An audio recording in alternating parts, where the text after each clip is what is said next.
Hey, New Vision Garage. Got the 91 Trans Am here. We had to drop out of 6 summer 2025. Breaks my heart a little bit, but hey, not all is lost. I got some cool stickers. I got through tech, but the engine, actually the carburation was not happy.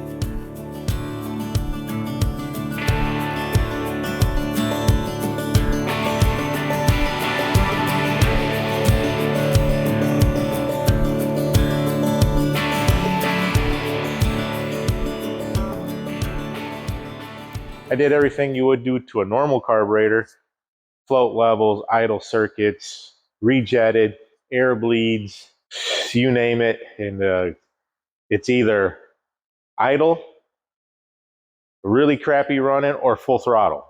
That's how this Dominator works. I did bring the car home, pulled the top end apart, at least the intake, carb, everything.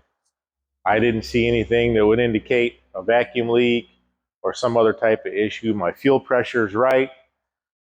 The timing is locked out in the MSD box. It wouldn't be a timing issue. I did everything to this Dominator that the website says to and the instructions say to, and it just wasn't going to run right. Instead of fighting it all week and running terrible and ripping through a lot of fuel, I just decided to drop out. Let's not hurt something. Let's not break something and get ready for Michigan miles. So here I've got an NGK spark plug. If you can see it from there, this thing is running fat. This is fatter than an Illinois politician. Good day, Governor. Let me show you what I've got. So this was the Dominator. Holley XP. This is a 1050 CFM with the 3 circuits. I mean, there's not much. If your idle plates are right, your transfer slot's not too overexposed, everything was right with it, fuel pressure was right, float level, it should have ran. It should have ran pretty good, but it doesn't. So that's going to go back to Holley. See if I can get that fixed. This is the intake we were running. This is a Super Victor for a 4500. I have, since getting home on Sunday night, I've ordered the 4150 flange version of this. Yes, I know I probably could have used a adapter, but I've got some height restrictions with the hood for the car. Putting an adapter plate on it wasn't really in the works. What I have here is the 950 Brawler that I ran last year with the Trick Flow single plane intake, and it ran pretty good. I will say, changing out to the Super Victor did create a lot more torque, or at least the feeling of a lot more torque. It seemed to be a different animal, but again, I couldn't drive it in the mid range. It was either idle it around or go wide open throttle, and it really responded wide open throttle. The only other addition that I changed for this year was the addition of an adjustable nitrous express 50 to 300 shot nitrous system. I plumbed it all in, and the regulator I bought was also a nitrous express regulator. That was my second problem on Sunday, was I could not get the fuel pressure to regulate with that regulator. Nitrous Express says 8 to 10 psi of free-flowing fuel. I could get it set to that, and then it would just start creeping, creeping, and creeping. And my fuel pressure coming from the tank, this is an A1000 air motor pump that's regulated and returned at the tank. So the line coming up here is set for 12 psi, and then I have a regulator that goes to the carb, and then the nitrous regulator. So no, it wasn't an over pressure issue coming from the tank. At any rate, this is a nice car. It's an 850 certed car. It's been gutted inside, not by me, but by the prior owner. The prior owner bought this car new in 91, drove it on the street, summertime, Midwest, took it off the street in 94 and turned it into a full-time drag car. I bought it from him as a roller, out of cert, went through it, put the LS3, the Turbo 400, did the wheels, did shocks or Viking adjustables in the rear, changed a lot of everything, rewired the whole car. It's capable of running high tens on motor alone.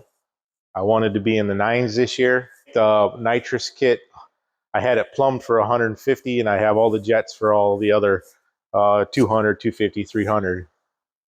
But I really think a 150 shot would have got me into the nines real easy. But it is what it is. Had to drop out. It's disappointing. I mean, I've been waiting on this since I signed up for it. Last year was a blast.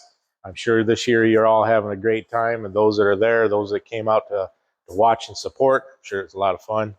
But we'll save it for Michigan miles. We don't want to break it, and we certainly wouldn't want to get out on the track and hurt it, put oil all over the track or something stupid like that. So yeah, I like to say safety third, but really it's safety first. It's been a while since I posted. I moved. This is my new place. We'll get back to revivals and some, not really restoring, but just getting some old stuff to run again. My buddy over at FAFO Racing, we're thinking about doing that old British TV show where they run around the countryside and old junkers. We're thinking about doing some stuff like that on a budget, coming together. It's raining. That's what you hear. It just started raining. So we got some cool content. I have some pretty cool videos that I've done prior to this. You want to check those out at New Vision Garage. I'm also on Facebook. Sucks to drop out, but just wanted to let you all know where the car was because I had posted a short on Sunday saying we were going through tech, but the car wasn't running right on the street and we would see what happened. Well, this is what happened. Sunday night, the track at Byron, dropped my buddy off at his place. I turned it to the west and came home. Car still ran like garbage other than idling or wide open throttle. But there's not too many places on these back roads of 2 lanes that you're going to run a 700 horsepower LS wide open throttle. I mean, I did a few times going up hills and whatnot, but it's pretty loud. It's got 40 series Flowmasters on it. You're not creeping around anywhere, that's for sure. We can walk around and look at this a little bit more. Pretty cool car.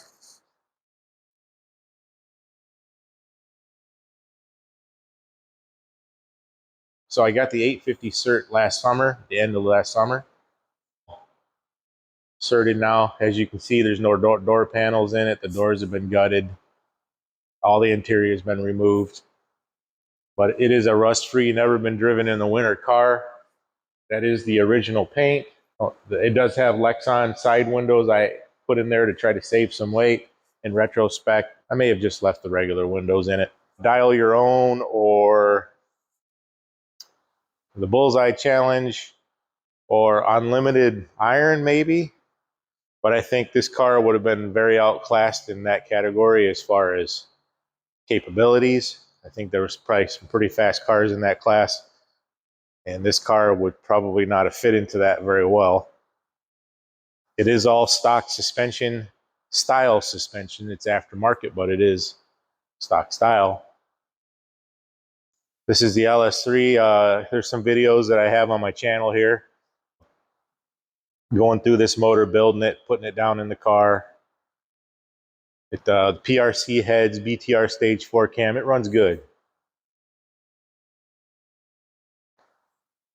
It does have a tubular K member underneath with coilovers on the front.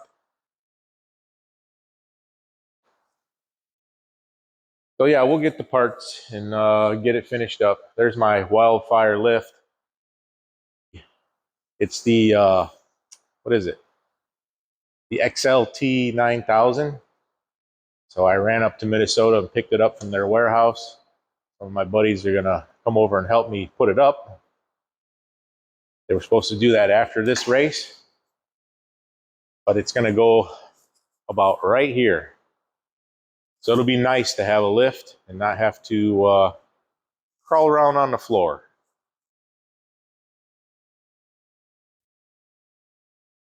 This shop here is, this is a Schaus. You know what those are? Metal building, it's a house, it has living quarters. The shop area down here is about 2,000 square feet. So it's plenty to do what I do.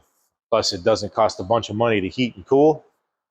As you can see, the lighting's pretty good and tall ceilings, so it's going to be a different chapter for the channel. So I'll be able to do more things with the lift and the nicer facility. I really don't have an excuse because I live here in the upstairs quarters. So I have no reason to say, oh, I don't want to go out to the shop and turn the heat on. I live in the shop. Until next time, please check me out. Hit like, subscribe, hit the notification bell. Help me grow this channel. I'm at about 3,000, maybe 4,000 subscribers, somewhere around there. Haven't checked in a while. Thank you for that, and for those that are watching. If you watch, I'll bring you good content. Until next time, take care. Later.